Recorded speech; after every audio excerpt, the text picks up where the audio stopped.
Hey there everybody, welcome back to another video. Today I'm going to talk about how the sponge filter is easily the greatest filter of all time. There's several reasons for this. I've had every filter except for a sump. And I do believe if we're talking about large tanks, this is a 120 gallon tank, so I'm thinking 180 plus. I think a sump is your best bet. But anything below that, I think sponge filters, especially much smaller, but even this 120, I find my sponge filter set up to be absolutely perfect. But anything smaller, definitely. You know, if you got a 75, a 55, a 90, of course, even smaller, 36, 29, 20, 15, 10 gallon tank, 5 gallon tank, sponge filters, for so many reasons, are, in my opinion, the best. I think the main reasons are cost and maintenance. Sponge filters are extremely cheap, and the maintenance is extremely low. There's really not any moving parts. Just you buy an air pump, you buy the sponge filter, you plug in the air hose to the air pump, and the other side of the air hose to the sponge filter, and away you go. And what's really great about them is I probably clean these sponge filters. Let's see if I can give you a shot of mine. In here, I hide mine behind my decor. But I have 4 of these 125 gallon sponge filters. They're quite large. And that's one of what someone would say is a con. Right? The con is that it's in your tank, it's taking up tank space. And some people think that that's they don't like that, it's annoying, and or that they look ugly. I obviously hide them pretty well. You just see a couple air hoses coming up in the back. You can't even tell. People walk up to the tank, they're wondering where the filter is.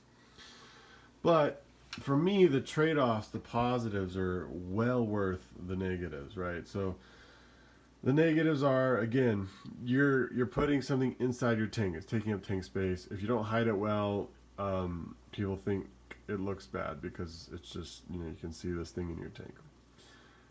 But the negatives pretty much end there for me, at least. If someone else has any other negatives, go ahead and comment. But for me, the positives are really high, right? Again, when you keep fish for a long time, you start to realize what you're really doing is maintenance, right? Like at the end of the day, you're taking care of these fish, and depending on your life and your interests and etc., the amount of time you have to spend on maintenance is an important equation. And these sponge filters, I probably rinse them out in tank water between 3 to 6 months. And so I literally don't touch them. I do water changes once a week at 20 to 50%. But as far as my filtration, I don't ever have to think about it. I don't have to think about if it's working. I don't have to think about if it's going to leak. As far as there is a way sponge filters can leak, but there's a very cheap fix. It's about $1. It's called a check valve. And you just put it in a section of the hose. And if there were a power outage and there was, any kind of the word is escaping me, siphon from the tank down to the air pump, this check valve stops the water. It's $1, so I have 4 of them for each line, so it's $4 to prevent any leaks. And then I literally don't have to think about them. I use I'll put the links in the description below about which sponge filters I use, as well as the air pump, because getting the right air pump is an important part of it.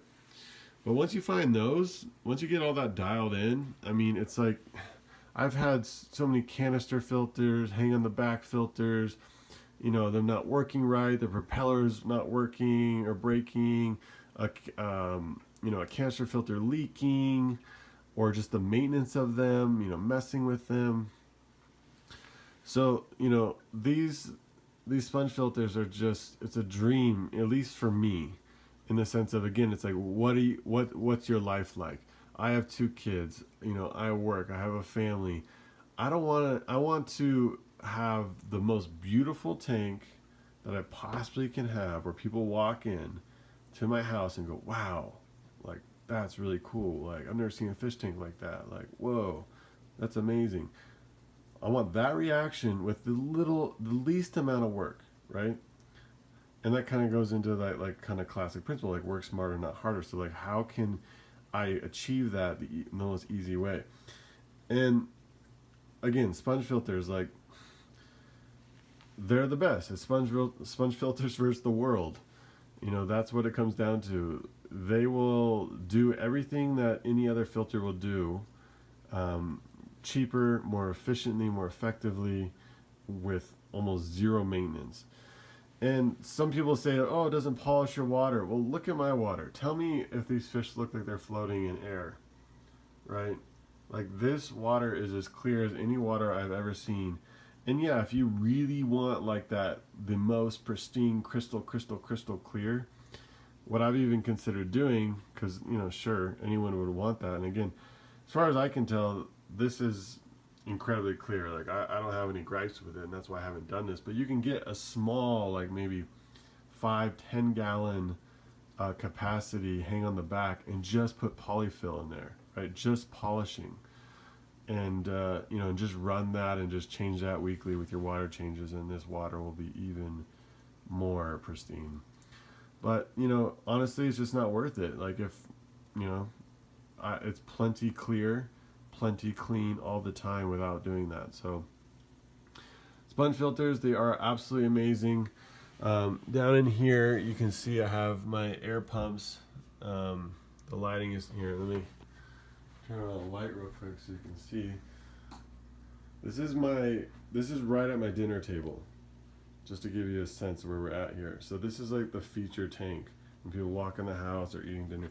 So these are 2 box tech, and I do put a little bit of insulation there. These ones are very quiet. I don't hear them at all. It's wonderful. So I did drill a little hole back there, for example. So you have to get a little creative depending. Again, this stand is not originally an aquarium stand, and I've reinforced it down at the bottom. You can see with 2x4s, and then some plywood up here on top. But you can find, like, this is solid oak, and if you ever go to Petco or PetSmart and see what those stands are made out of, you can take one look at this and know that this is way more solid than any of those. So yeah, these are 2 box tech, so each one runs 2 filters, and that's it. Got 2 air pumps, I got 4 sponge filters, and you know, it's easy as that. So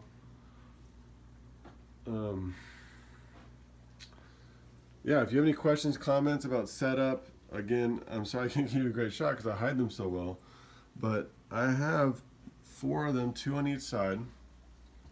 You know, and at 125 a piece, that's 500 gallons for this 120, and it's more than adequate with this. And this is a heavy load. These are all, you know, cichlids are heavy eaters and create a lot of waste. And I haven't counted them recently, but, you know, there's at least 20 or so in there.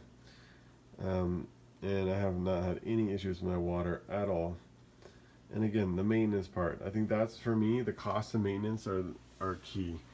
You know, everyone, again, if you want to spend all day, a whole Sunday messing with your canister filter, or especially when you get multiple tanks, you know, like, it's just streamlined. You know, like, you just have it going, and you don't have to worry about it. And some people say they never touch their sponge filter ever.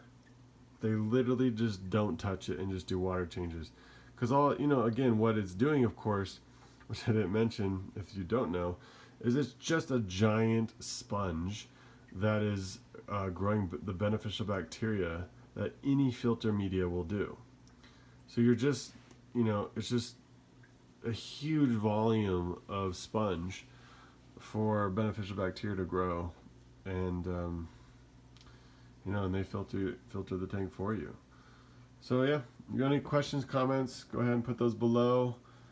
Please do like and subscribe, and yeah, I'll see you in the next video. All right, thanks so much. Take care.